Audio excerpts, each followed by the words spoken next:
The sexual revolution has wreaked devastation on our culture and our society. How do we recover and help the survivors? That's what we're going to talk about today on Crisis Point. Hello, I'm Eric Sammons, your host and editor-in-chief of Crisis Magazine. Before we get started, just want to ask people to like and subscribe to the channel. Let other people know about it. The channel is growing. I really appreciate all those who have shared it with others. Let's go ahead and get started. Our guest today is Dr. Jennifer Roback Morse.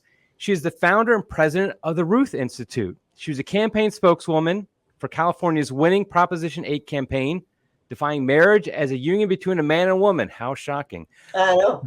She has authored or co-authored 6 books and spoken around the globe on marriage, family, and human sexuality. Her latest book is The Sexual State, How Elite Ideologies Are Destroying Lives and Why the Church Was Right All Along. Welcome to the program. I'm glad to be with you, Eric. I've been a crisis reader for a long time, back to the Ralph McInerney and James Shaw days, right? So it's very nice. Not all publications survive, you know. Yes, so we're actually celebrating our 40th anniversary this year. It will be in November. We'll be 40 years old. So yeah, that's very wonderful. Good for you. Good yeah, been around for a long time. Yeah, and to pass the torch successfully, you know, yes, that's a big thing. Yeah. Exactly. Yeah. I remember I read a book by you. This was a while ago. Oh gosh, now the title's blanking. Something that it, like taking off of Hillary Clinton's "It Takes a Village." You had yes. What was that book called? Okay, it was called Love and Economics. Yes, it takes a family to raise a village.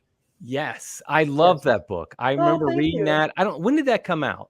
So it was originally published by Spence Publishing in 2001 with a different subtitle. And the subtitle, no one could understand the subtitle. So when Spence went out of business, the rights reverted to me. And so the Ruth Institute brought it out again.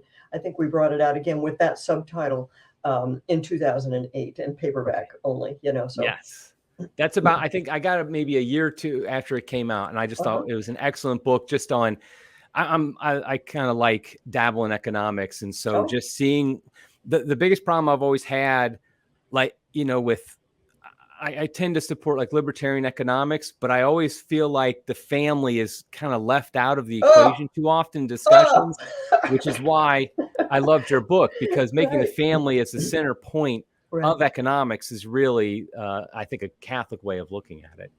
Well, I didn't really know it was a Catholic way of looking at it when I first did it, you know, but I just thought it was applied natural law. Right. You know, yes. and for me, it was the experience of going from being a free market economist to being a full-time mom to 2 children within 6 months' time, because that's a whole story, you know. And I don't know if you remember that from the book, but that it just became so clear to me that children need their parents. We adopted a little boy from Romania who was 2.5 years old when we got him. So he had been in very minimal care for, you know, 2 years of the first 2.5 years of his life. And then 6 months later, we gave birth to a baby girl. Well, you know, you got me, I'm a nerd, my husband, engineer, nerd, total nerd, right? We look at it, it's a science experiment, right? This is a controlled experiment. What difference does it make whether you have a mother and father in your life, you know? And of course you can see, oh my gosh, it makes so much difference. And so that's what propelled my mind down that path that led to the book Love and Economics. Those kids came in 1991. That was our big year.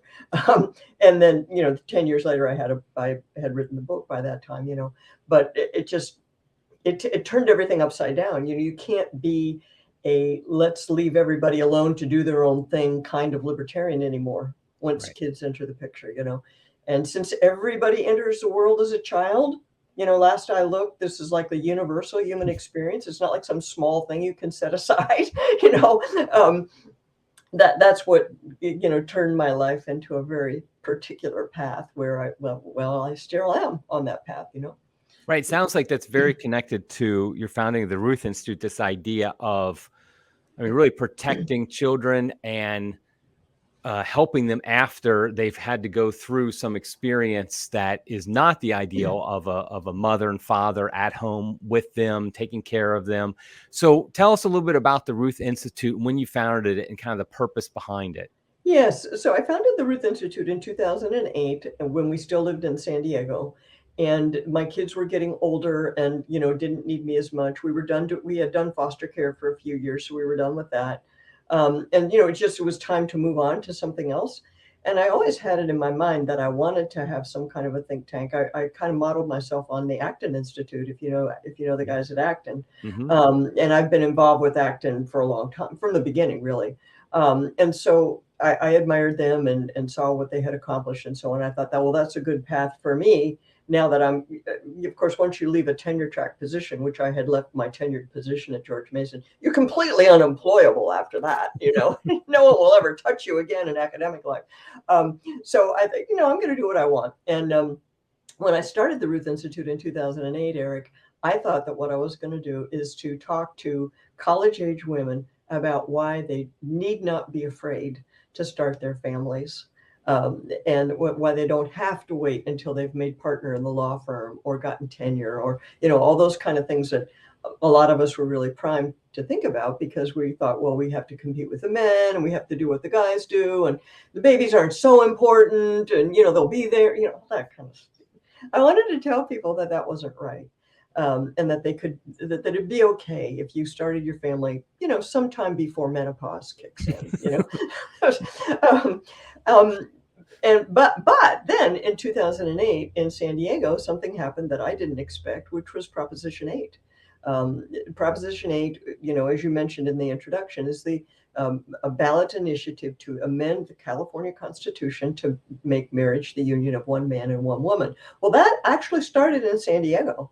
At that time, the auxiliary bishop of San Diego was Salvatore Corleone, and he got the whole thing going.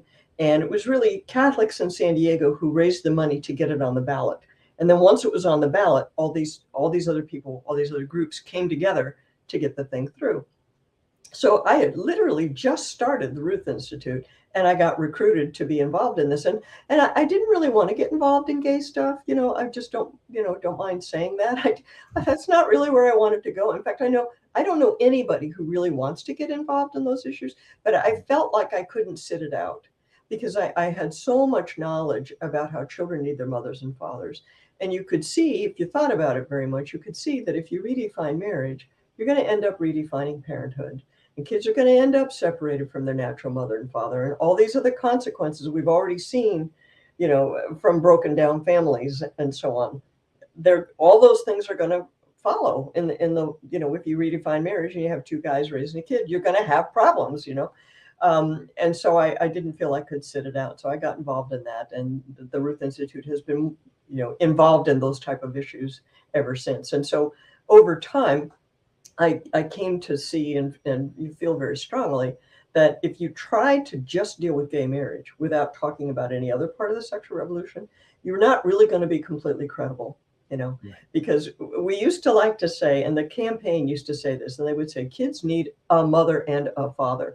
And I remember sitting there, even the first time I heard it, I'm like, that's not really good enough. They need their own mother and their own father, wherever that is possible. That's what they need. But nobody wanted to talk about that because they didn't want to get involved in a fight about divorce, right? And if I'm like, a lot more kids lose their parents to divorce than are ever going to lose it over gay marriage, right? So we really need to at least be prepared to talk about it, even if we don't bring it up all the time. We can't sit there with flat-footed when somebody else brings it up, like, oh, I don't have anything to say. Let's talk about something else. Yeah. I just couldn't do that, So anyway, that kind of, over the years, it kind of expanded until now. I would say we're the one-stop shop to deal with anything that has to do with the sexual revolution.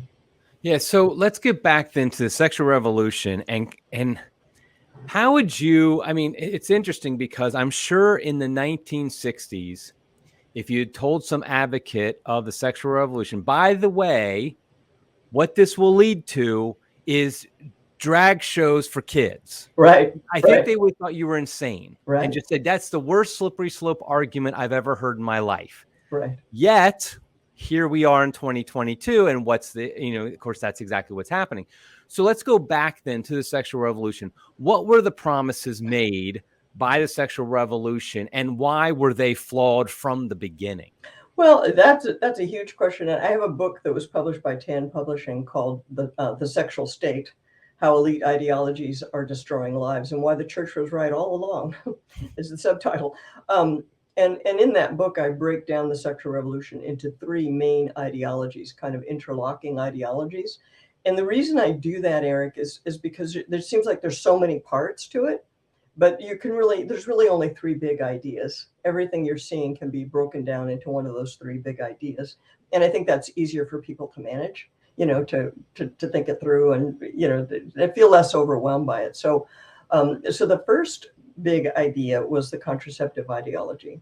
And the idea there was that a good society should do everything possible to separate sex from babies, because after all, everybody knows by now, by the 60s, everybody knows that Freud has taught us, and all these people have taught us, that if we repress our sexuality, we're going to be crazy.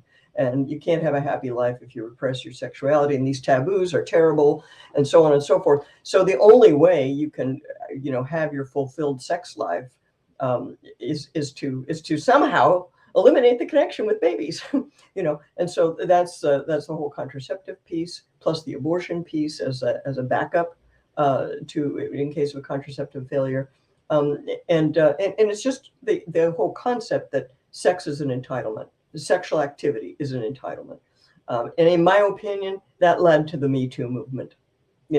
What exactly do you think is going to happen if you tell everybody that they're entitled to sex without nothing bad's ever going to happen? Who's exactly empowered by that? I ask you. Well, the predator is empowered by that, right? So that's one set of ideas, all wrapped up in a nice shiny bow. That women are going to be empowered, and we're going to be equal, and we're going to be happy, so on and so forth. Every child is going to be a wanted child. You see, that's the next thing. So those were some of the promises, which, as soon as you say them, you realize they're ridiculous. They didn't happen. They're not going to happen. They can't happen. The second ideology is what I call the divorce ideology, because that is what says that a good and decent society should not only separate sex and babies, it should and is entitled to, everybody's entitled to separate sex and babies from marriage. So you can have sex without being married. You can have babies without being married. You can be married without having babies. There's no necessary connection between any of these things. And underlying that ideology, which is very seldom stated right next to each other. There's divorce ideology over here. Divorce is fine. Over here is the idea: kids are resilient. Kids are so resilient. They'll be fine. You can do anything you want. Don't worry about the kids. Are fine. They're so resilient. Well, you park those two things up next to each other, and it's ridiculous, right? It's so clearly self-serving. We get to do what we want, and the kids will be fine. We're so fragile as adults. We must have our needs met, but the kids will be fine no matter how many times we switch out our sex partners, no matter how much we disrupt their living arrangements, no matter how many boyfriends I bring home, nothing bad's going to happen. That's crazy. And then the third ideology of the sexual revolution is what I call the gender ideology. And this encompasses some forms of feminism. Feminism is a big amorphous thing, so I want to be a little cautious about the word feminism because it means a lot of things to a lot of people. But there's a part of feminism, surely everyone would agree, there's a part of feminism which says that the sex of the body is not particularly significant, and that we can rewrite social roles and cultural roles any way we want. And of course, we want equality, so therefore we'll socially engineer everything to make men and women equal. But along with that has also come the idea that the body is so insubstantial that if you want to change the body itself, you can do that too. And that's where we are now. And so that's how feminism and homosexuality and transgenderism, how all those things are linked. They're linked by the idea that the body doesn't really matter very much, and we can either socially engineer or medically engineer our way to any combination of things that we want. And like always with the sexual revolution, nothing bad will happen to anyone. Right. Of course not. No. Now, it's interesting that you mentioned those three parts of kind of sexual revolution. The first two in particular, like, whereas we know that it's really natural law, the idea that obviously sex and procreation are connected, and marriage and family and babies are all connected and things like that. Yet it's also true that the Catholic Church is really the only institution that's standing up against contraception, at least officially. I know there's issues in the Catholic Church, but we all know that. No kidding. Yeah, right. That's the understatement. Thank You're you, right. Rick. We have issues. All right, Exactly. Protestant brothers and sisters who are watching. I have a lot of non-Catholic followers, Eric, just so you know. So that's actually what I'm coming to. okay, Mormon brothers and sisters, evangelical brothers and sisters, listen up. We know we have issues. Okay. Yeah, right. Okay, go ahead. Exactly. And we, like Crisis, we have a number of, in fact, I just got an email today from a Protestant reader of ours. But the idea, though, is that contraception divorce, it's the Catholic Church, at least officially, still stands up against that. And most Protestant denominations have not done that. Correct. And so my question is, Ruth Institute is obviously a interfaith coalition. Right. How do you navigate that to not underplay the importance of those evils, really, contraception, divorce, yet you deal with a lot of non-Catholics who their faith tradition may accept both or at least one of those? Right. So I have a very strict policy about this, Eric. My policy is that I will talk to anyone who will listen, which narrows the field more than you might think, actually. but seriously, what we say about ourselves as part of our, what do you call it, our mission statement, value statement, whatever those things are that that we try to keep focused on, is that we will work with individuals and groups who share our views in whole or in part. So if somebody wants to join us on one issue and they're not 100% on board with any other issues, that's okay. I try not to pick fights with people unnecessarily, and certainly within the staff and our events and things like that. We don't, we never talk about the filioque clause and staff meetings and stuff like that. We really don't. That's for after hours at the bar. Yeah, that's right. A few beers, we'll talk about that. Well, our Mormon friends will be sipping their ginger ales or whatever. Yeah, right. But no, I feel that my personal vocation is to hold the door of the church open. I'm at the door of the church, holding the door open for anybody who wants to come through. And honestly, there are people who look at what we're doing and who listen to what the church has to say. And they're like, this, in my heart, I believe this, whatever this is. In my heart, this is what I've always believed, but I can't explain it. Can you explain it? Dr. Morse, can you explain this? That happens to me all the time. That used to happen all the time in Prop 8, right? That people would know in their hearts that they were hearing something that wasn't right. But I gave them the words for it, and I think the Catholic Church gives them the words and the intellectual structure, to see how it all fits together. It's coherent. It's been thought through. I didn't make this up myself.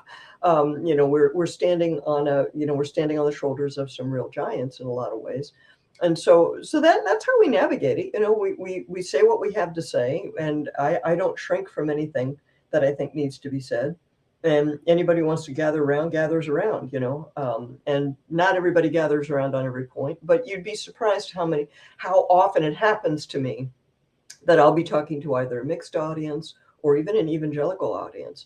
And somebody will raise their hand and say, Dr. Morse, I'm an evangelical. We want to hear more about contraception. Right. Tell us more about this. I'm like, okay, I'd be glad to, So yeah, I remember when I was a Protestant in the pro-life movement, I thought the Catholics were insane to be against contraception. It just was I was very young. I was dumb. To me, I was just like, but here's the thing is, I had never heard anything argued against it. Yes. So I just accepted because that's what you do. It wasn't like I had thought it through and like, okay, let's look at the different arguments for and against it. And then when I started hearing, but my first reaction was, you people are insane. I mean, how could you be against contraception? Then over time, listening to the arguments, I'm like, wait a second, this is actually makes sense. And I can see how it's connected to abortion. Right. And that's what it seems like you're doing. You're trying to put together that we're not here where we are in 2022 just because of some, abortion got legal or something like that. It's far more than that. It's much more. And so I'm glad you're able to bring that together. Yes. And for you, what was the thing that, when you said I first started hearing arguments, who did you hear them from? What did you hear? What clicked for you, Eric? Okay. So this was in the early 90s. And so I was in college at the time and I was dating a girl and I'd been dating her long term. We ended up breaking up, but when when we thought about marriage, we just assumed, both of us, that we continue to contraception in our marriage.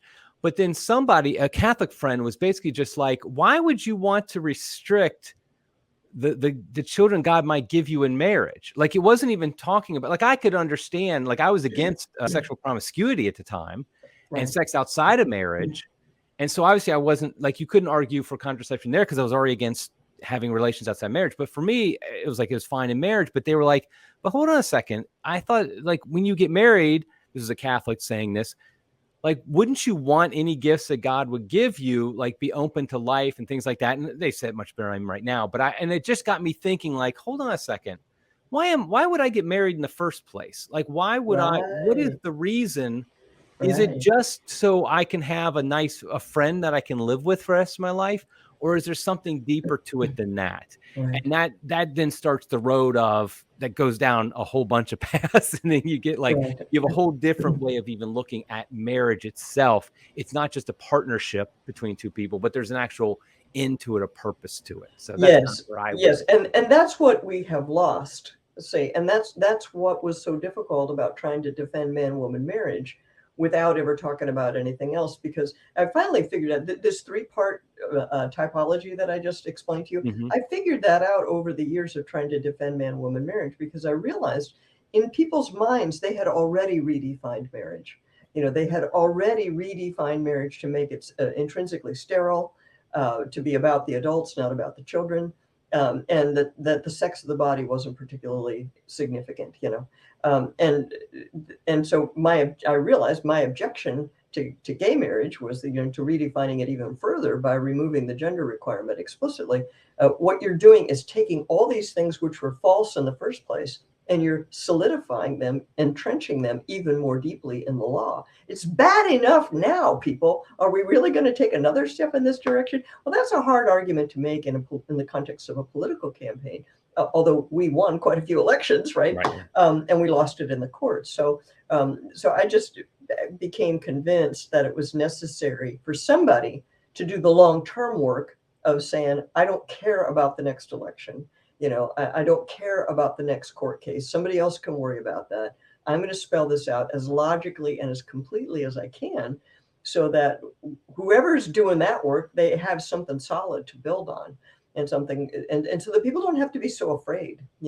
I'll tell you this one story about this is Prop 8 story.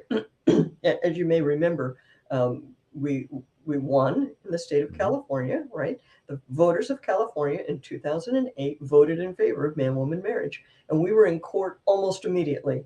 The elites of society brought that to court, and it was financed by Rob Reiner, the Hollywood guy, right? He put a bunch of money on the table to finance this court challenge. The government of California, including the Attorney General, refused to defend the law, which the law was man-woman marriage now, right? And it's the duty of the Attorney General to defend the laws of the state. They refused to defend it, right? So we ended up in court just to get standing for the campaign to defend it. All kinds of court challenges. And I was in the courtroom in California numerous times. I was there as an observer because I had been involved and so on. And I remember this one time we were in court.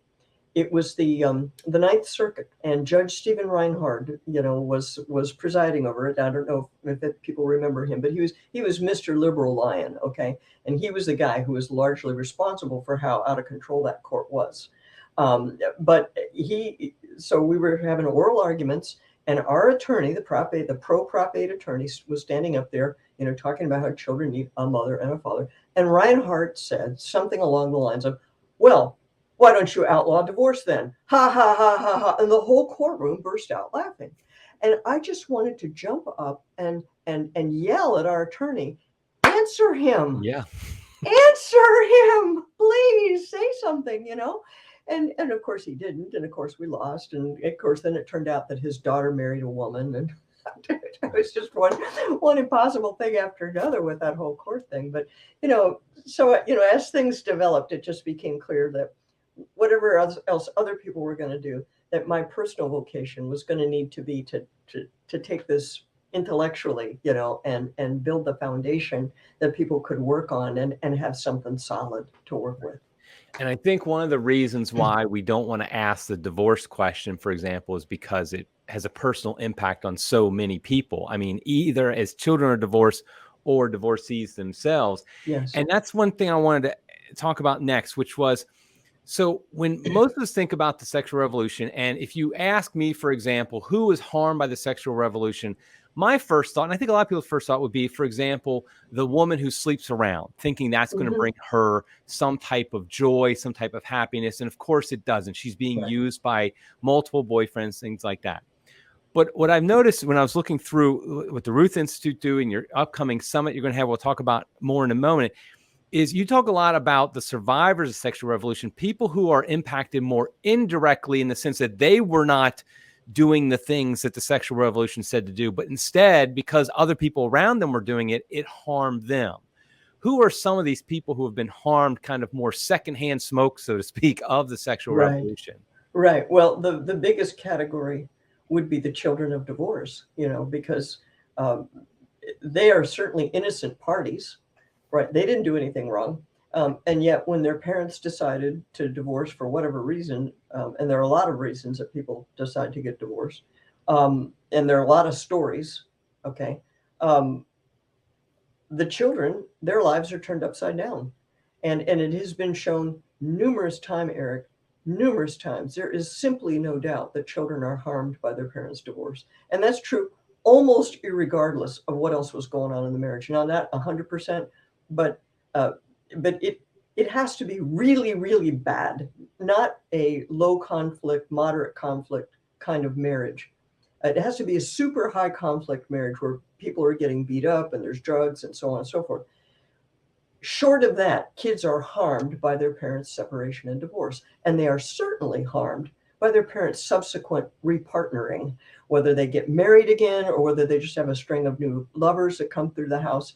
Those new relationships are very disruptive and very hurtful to children on all sorts of levels. Okay, and there's no empirical doubt about that whatsoever. There are literally hundreds of studies showing one case after another, one social indicator after another, that kids are harmed by that. So the children of divorce are certainly an innocent party who suffer tremendously from the divorce ideology. Likewise, the abandoned spouse. Now, here's a fact you probably don't know because we're about the only people who ever talk about this. We have this narrative in society. The revolutionary narrative is, well, no fault divorce is important because when two adult, mature people decide that they've had enough, why should the state have any interest in keeping a loveless marriage together? Okay, that's the narrative. So and it suggests to you that the two people have agreed, that they've settled their differences amicably, like grown-ups, and it's like a transaction or a contract that's being whose dissolution is being negotiated, and everyone's better off if you can do that at lower cost. That's the narrative behind no fault divorce. It was a narrative behind passing it, and people still tell that story. What people don't know is that at least 75% of divorces have a reluctant party, meaning it's not mutual at all, right? One party wants to get divorced, one party wants to stay married. Now, the implications of that are vast, simply vast, right? Because number one, it means that the state must intervene to break up the marriage because there's one person who wants to stay. And what no fault divorce really means is unilateral divorce. And it really means that the state always takes sides with the person who wants the marriage the least. That's what no fault divorce actually means. It doesn't mean neutral arbitration or, just low cost separation. It doesn't mean any of that. It means one party can end the marriage unilaterally. And then as soon as you do that, now the family court's involved. And so that reluctant party who'd like to stay married, that person's got to be separated from the marriage. They have to give up all the assets of the marriage. They have to be, the court gets to divide the assets, which generally means the family home and the time with the children and the influence over the children's life. When you really think about it, it is profoundly unjust. And very few people will say that the abandoned spouse, the reluctantly divorced party, that person has had some injustice done to them. And I know a lot of people that call themselves standers, who are standing for their marriage. And people tell them, oh, you got to move on. Oh, you're interfering with your ex's chances for happiness, so on and so forth. But the fact is, they're trying to be loyal. They're trying to be loyal, and they've made a vow, and they're taking that vow seriously. I don't know how you can have a great civilization if you incentivize disloyalty on the scale that we have incentivized disloyalty. Think about Yeah, that. yeah, exactly. And I mean, the divorce is it's just so widely accepted, though. Yep. Yep. And so how do you help people, like, for example, children of divorce? Yeah. How do you actually practically help them? Yeah. So we tried to have workshops on healing family breakdown, and we did okay with it, but it's not really our forte. There's another group that does that type of work, Dan and Bethany Mayola, who are actually coming to our summit because I wanted to highlight them. They put on retreats and workshops and things for adult children of divorce to help them, because that's a whole unique vocation, right? To be involved in any kind of therapeutic stuff, and that isn't really who I am and what I do. But I think our contribution as the Ruth Institute is to call attention to it and to say, look, this is a thing. And don't you dare tell the kids they need to get over it. Don't you dare tell them they'll be okay. I mean, just stop with that, So Dan and Bethany can be nice about it, and we're not nice about it as much. We're like, stop. You gotta stop that. So how should a person, so let's say a sibling is getting divorced. Yeah. They say they're getting, I mean, this has happened to so many of us, of course. They say, Yeah. okay, so-and-so and I, we just, married maybe 20 years, 10 years, whatever the case may be, and they're getting divorced, and let's say they have kids. What is the path that the person, like the sibling, should take this in that situation? Because the common thing everybody says is, oh, you have to support it. You have to support it. You have to go along with it, basically, because you're just going to make things worse. What actually should a person do in that situation? Well, if you resist it, if you say, really, you should slow this whole thing down, they won't. A lot of times, they won't be happy with you, and so it will be uncomfortable in that moment. But I think the way to, and it's delicate. Admittedly, it's delicate. And it's one thing for me to stand at the podium and talk in a general way. And it's a very different thing for you to talk to your brother or your sister or something like that. And there are many facets to this. I mean, I think the feminine approach to divorce and the masculine approach to divorce are very different. When a man's initiating versus when a woman's initiating. Is there a new boyfriend or a new girlfriend in the picture? All those type of questions go into how you would, as a practical matter, approach it. But I think the one thing that you can say, in pretty much any situation, look, if you have kids here, you're going to tell them, look, mommy and daddy still love you. And presumably they're going to say that, right? Mommy and daddy still love you. We just don't love each other anymore. Well, look, your spouse, whom you don't love anymore, is half of who your child is. So when you tell your child, we don't love each other anymore, but we still love you, that doesn't actually add up in their little 6-year-old mind or whatever. And because in point of fact, it doesn't really add up at all, because that's half of their identity. That's half of their body, is that other person that you're now saying you don't love anymore.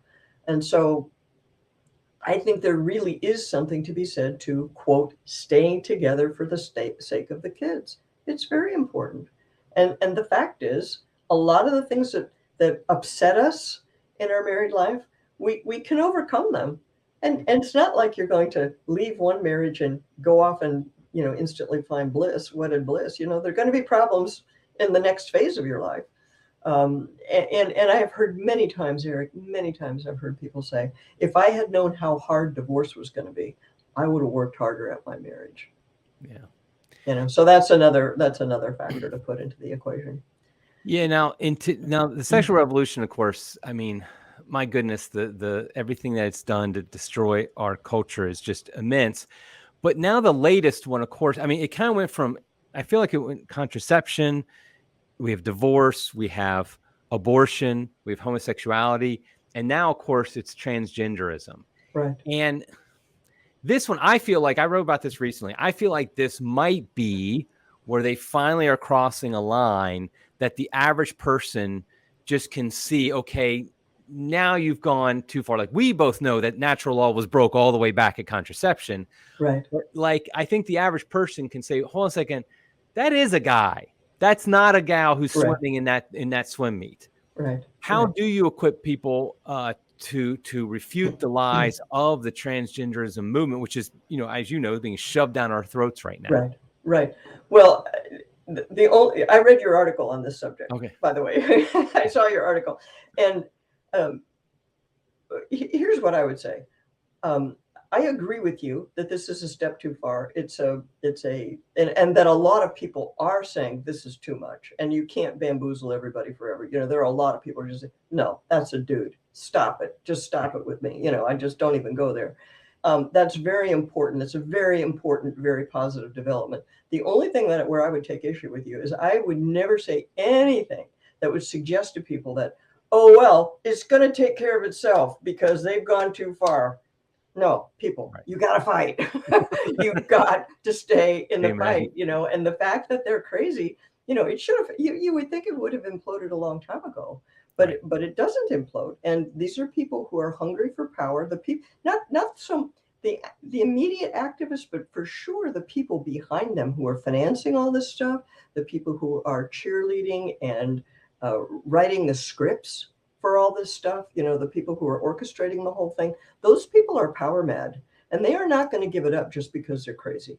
Okay. I mean, you've got to keep pushing, and you've got to make them look bad, and you've got to make a nuisance of yourself in various ways, but I am encouraged by the fact that there are quite a few ordinary folk, who are showing up at libraries, who are showing up at school boards, and who are putting up a stink about this type of stuff, and that some of it, every once in a while you'll see somebody actually backpedal. So there's nothing automatic about it, but the good point is that it's happening so rapid fire and the lies are coming so quickly next to each other that there are people today who can remember what it was like 2 weeks ago, and it wasn't that crazy, and you can't completely fool everybody, whereas when it's a slow moving train wreck, it's hard for people to remember. Oh, there was a time when mothers and fathers stayed married for a lifetime, and yeah, they quarreled sometimes, but it wasn't really as awful as we're made to think. Right. It's harder to sustain that memory. So that's the way I would answer that, Eric. Okay. Yeah. And I think you're right about the fighting. I will make sure I encourage everybody to do it too, because like a great example is like how this month in June, how you have Pride Month stuff shoved down our throats, especially, for example, at your local library. Yeah. So even a library in a red state, a red county, a red area, a pro, maybe they voted like 80% for Trump or something like that. Right. They're still going to have the Pride display at their library.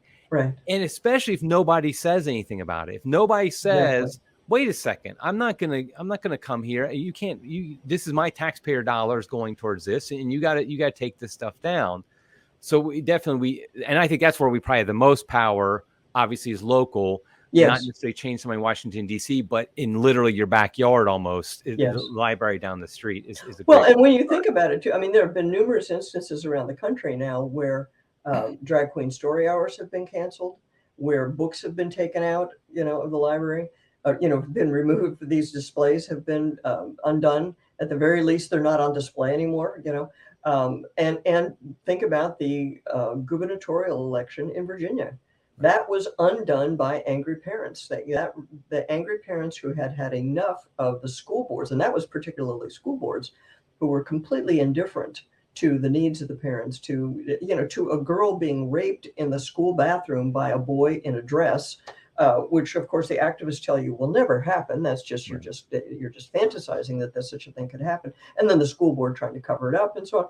The angry parents changed the course of that election. And so I think I think that we should take heart by that. I think we need to be encouraged by that. Right. Let's talk about this upcoming summit you have. I believe it's the 5th annual summit. That's right. And first of all, just give us an overview of what it is, where it is, all the details. Right. So it's a summit for survivors of the sexual revolution is what we call it. This is what we call our conference, our annual conference. To indicate what it's about, that we're focused on these type of issues that you and I have been discussing here. And it will be June 24th and 25th of 2022, Friday and Saturday. And it will be in Lake Charles, Louisiana, which is where I live. The world headquarters of the Ruth Institute is in Lake Charles, Louisiana. And that may sound like it's out of the way, and it's sort of out of the way. But if you live on Highway 10, which is the southernmost interstate, it's between Houston and New Orleans. Okay, so you drive right past Lake Charles if you're driving down Highway 10. But anyway, it will be like I said, the 24th and 25th of June, and we're still selling tickets to it, and we will close it down Monday morning. We have to get the head count, final head count to the caterer. So if you watch this 2 weeks from now, you won't be able to join us in person, but there will still be virtual passes, so you can buy virtual access to it. You can watch the summit in real time from Ketchikan, Alaska, or wherever you happen to be. You can still participate. You can participate in real time. You can ask questions. You can be involved. And also after the summit, you have immediate access to the raw video of the summit, because that material is not going to be released to the general public until much later, because it takes a long time to process video and all of that kind of thing. But you'll have access to it. Everybody who participates, whether virtually or in person, will have access to those videos really, really right away. Now, of course, I'm sure anybody would benefit from this, but who particularly are the type of people you think would most benefit from attending the summit? I would say our target market are the people who are already involved in some form of pro-life, pro-family ministry, and who want to be more effective at it. Okay. And there are a lot of effective ministries out there. But what we do that I think is unique is we help people see how all the pieces fit together. And we help you see that what you're doing has effects over here and over there. And indeed, a lot of the people already know that. Your people who work in pregnancy care centers, for instance, they know perfectly well that they're engaged in hand-to-hand combat in the sexual revolution for each and every soul who walks through their door. So to be better equipped, to have a broader picture of what that is and what's driving it, and what are the incentives and what are the thought processes and stuff like that. If you're all day at your pregnancy care center, you can't be thinking about transgenderism and informing yourself about that.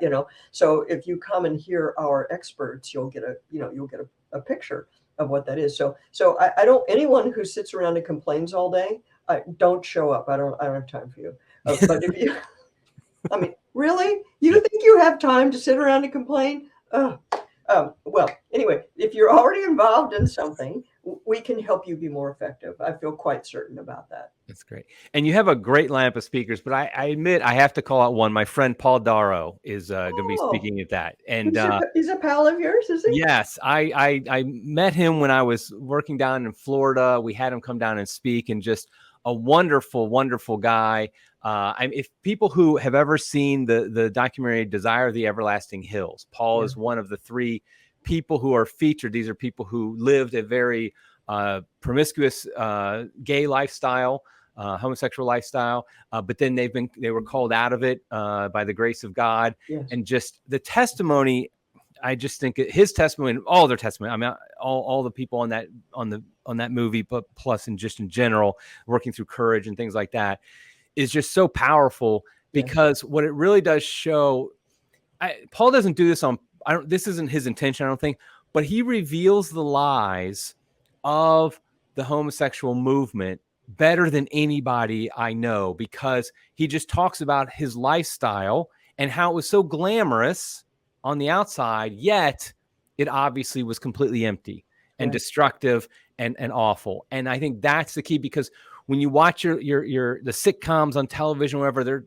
they always have a gay character whose life is just perfect and happy and everything, and there's nothing, and they're always the good guys, and they have a boyfriend, the guy has a boy, whatever, and everything's great, but then the reality, the reality of what really is. And I think that is, and I know when I first worked with Courage years ago, but then talking to Paul and stuff, that really just changed my entire mentality. And here's how I think it changed it was, I think we have a tendency, we conservatives, we have a tendency to look at, for example, homosexual activists as an enemy, as somebody to defeat. And I get that. And I'm not saying that isn't true on some level. Right. Yet the truth is, it's more like a rescue mission than Yes. is a battle, because we're trying to save them really from the destruction that they've wrought upon themselves. And usually in so many cases, it's because of abuse in their background, or things have been done to them. Yeah. And so it's just, I just, so like, I mean, that's just one speaker at your summit that I know will hit the ball out of the ballpark. And I'm sure the other ones are great, but he alone, I think, is worth going to the summit, in my opinion. Well, you know what? You should get a virtual pass and tune into the thing, and then you'll have plenty of you can write columns for months Yeah, with right. the people that we have. But what you just described, Eric, is what we refer to as the witnesses. Okay, so a Ruth Institute Summit is a combination of witnesses, people who have been through the mill one way or the other and are willing to talk about it and willing to tell what it was really like. And we have others who talk about the LGBT subculture. But we also, in years past, we've had children of divorce and abandoned spouses, because and their witness stories have a lot in common, one of which is that they're socially invisible. You never see heartbroken children of divorce on a sitcom, on a TV sitcom, just like you never see, a gay man with, who is incontinent, right? Or who is unhappy. You never see any of that. So the witnesses, that's a very important component of our whole structure. Then we also always have experts, what we would call subject matter experts. So we'll have Dr. Quentin Van Meter, talking about the medical costs of the sexual revolution, which certainly includes homosexuality, but also a whole lot of other things too. We'll have Father Paul Sullins, who is our senior research associate, who has written about numerous topics regarding the sexual revolution. But what he'll be talking about at the summit is, first of all, the changes possible. He'll be analyzing some of the studies on sexual orientation change efforts. And, people don't actually commit suicide after going to a therapist, for example. But also he's doing a whole talk on counting the casualties of the sexual revolution, just summarizing all that. So we have the experts, that's another, the witnesses and the experts. And then we always have activists. We've always got people who are doing stuff. And, because I want to inspire people to do things, and so this year we give awards. And this year we're giving awards to Kristen Hawkins. We're giving her Pro-Life Leadership Award. She's the president of Students for Life of America. And then we're also giving awards for activists. The activists of the year are two women who founded a group called Advocates Protecting Children, which is a group that deals with the trans issue. And these are two moms who are on fire about this issue. And so if you come and you're there in person, you will feel the energy, in the room by these people who are just on fire for what they're doing. Right. And I think it's great, by the way, that you guys are down in Louisiana and not in a place like Los Angeles or whatever, because I think that's how you build the communities, is, places like that, where it's the insanity, hopefully is not quite as insane as it might be in a New York City or something like that. So I think it's great you're down there. So well, how do I appreciate you saying that, because we left, my husband and I moved out of San Diego in 2015 because we just couldn't take it anymore. Right. We left a place that has the best weather in the world, right, and went to move in a swamp. Okay. Right. But we love it here. Yeah. And I think a lot of families are doing things like that. And I think that's what has to be done, because you got to focus on that community. Community is like building up your local community is so important. And so, yes. Yeah, so I think that's great. And also it's a kind of, I felt, that's how my husband and I as a couple would think of it. But as far as the Ruth Institute was concerned, I viewed it as a strategic retreat, because you can get more done in an environment where people support you. I mean, in San Diego, I was afraid to have a sign on the door. I didn't want to announce where I worked, where I lived. But here, I'm a respected member of the Chamber of Commerce here. Right. We had a ribbon cutting, and the mayor sent a representative to my ribbon cutting. Chamber right there, that's a perfect, that encapsulates exactly why you would do something like that. Right. I mean, it's perfect. How do people register for the summit? RuthInstitute.org, baby. Okay, RuthInstitute.org. You go over there and it'll be very obvious. Summit. Picture of Kristen Hawkins. And you go and you find the register page, and all the different options are there. The virtual passes at the very bottom, there's a little explanation of it. If you see this in time and are so inclined, of course, we'd love for you to come for the whole thing. It's a full 2 days. If you do the whole premium summit experience, Eric, it's a full 2 days. It's all day Friday, then the awards dinner Friday night, and then a full day of summiting and lecturing and things like that on Saturday. So that's the basic setup. That's great. That's great. Okay, and I'll make sure I put a link in the show notes so people can easily get to it. So that would be great. We would really appreciate that. We would love to see crisis viewers, crisis readers down in Louisiana for our that would be great. Yeah, definitely. Sounds like a great time and very educational too. Okay, well, thank you very much. I really appreciate you being on the program, and I wish you great success with the summit, but then continue doing what you've been doing for a very long time now. Well, thanks very much, Eric. I appreciate the opportunity to be on the show with you. Great. Okay, until next time, everybody, God love you.